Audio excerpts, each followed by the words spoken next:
Hello, আসসালামু আলাইকুম। শখের খামার ফরিদপুর ইউটিউব চ্যানেল থেকে ছোট্ট একটা শর্ট ভিডিও নিয়ে চলে আসলাম। তো আজকে একটা জিনিস নিয়ে আলোচনা করব, সেটা হচ্ছে আপনার খামারে যদি রোদ ঢুকে যায়, তো সেক্ষেত্রে আপনাদের করণীয় কী, এবং অতিরিক্ত গরম হলে ব্রয়লার মুরগিকে কীভাবে সুস্থ রাখা যায়, তো সেটাই আপনাদের সাথে আলোচনা করব। তো ভিডিওটিকে স্কিপ না করে শেষ পর্যন্ত দেখবেন। আর অবশ্যই শখের খামার ফরিদপুর ইউটিউব চ্যানেলটি অবশ্যই সাবস্ক্রাইব করবেন, লাইক করবেন, কমেন্ট করবেন এবং শেয়ার করে অন্যভাবে দেখার সুযোগ করে দেবেন। তো ভিডিওটি শুরু করা যাক। তো আপনারা দেখতে পাচ্ছেন আমার ব্রয়লার মুরগিগুলো আসলে প্রায় ঘরের এক পাশে চলে আসছে। তো আমার এই ঘরে হচ্ছে পশ্চিম পাশ দিয়ে রোদ ঢুকছে কিছু জায়গায় ঘরে।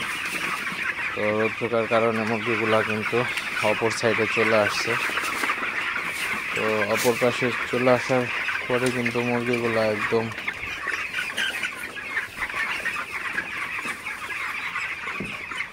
জড়ো হয়ে গেছে এক জায়গায়। তো বেশি গাদাগাদি হয়ে গেছে আসলে। তো মুরগিগুলাকে অবশ্যই তাড়াই দিবেন।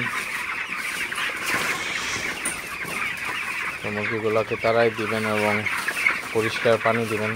তো এখন প্রচুর পরিমাণে গরম পড়তেছে। তো এই গরমের মধ্যে কিন্তু মুরগিকে অবশ্যই দুপুরবেলা ফ্রেশ ঠান্ডা পানি দিয়ে দিবেন। তো তাছাড়া কিন্তু মুরগির শরীর কিন্তু ঠান্ডা রাখা খুবই কঠিন হয়ে পড়বে। তো আর মুরগিকে অবশ্যই একটু পরপর তাড়াই দিবেন, যাতে মুরগিগুলো আপনার এক জায়গায় না থাকে।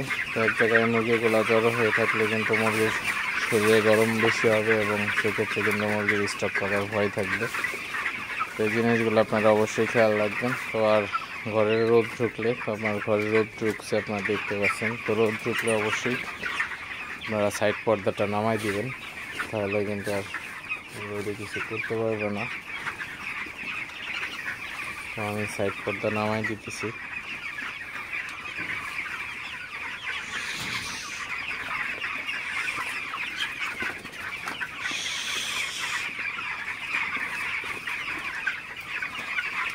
আমি সাইড পর্দা নামাই দিলাম, আপনারা দেখতে পাচ্ছেন। এখন কিন্তু ঘরে রোদ নাই আসলে।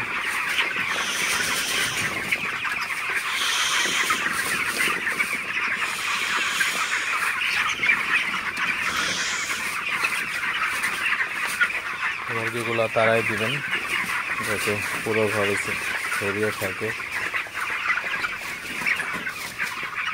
তো ভিডিওটি আর বেশি বড় করবো না। সবাই ভালো থাকবেন, সুস্থ থাকবেন। শখের খামার ফরিদপুর ইউটিউব চ্যানেলটা অবশ্যই সাবস্ক্রাইব করবেন, লাইক করবেন, কমেন্ট করবেন এবং শেয়ার করে অন্য হয়তো দেখার সুযোগ করে দেবেন। তো দেখা হবে অন্য কোনো নতুন ভিডিওতে নতুন কোনো তথ্য নিয়ে। সে পর্যন্ত সবাই ভালো থাকবেন। আল্লাহ হাফিজ।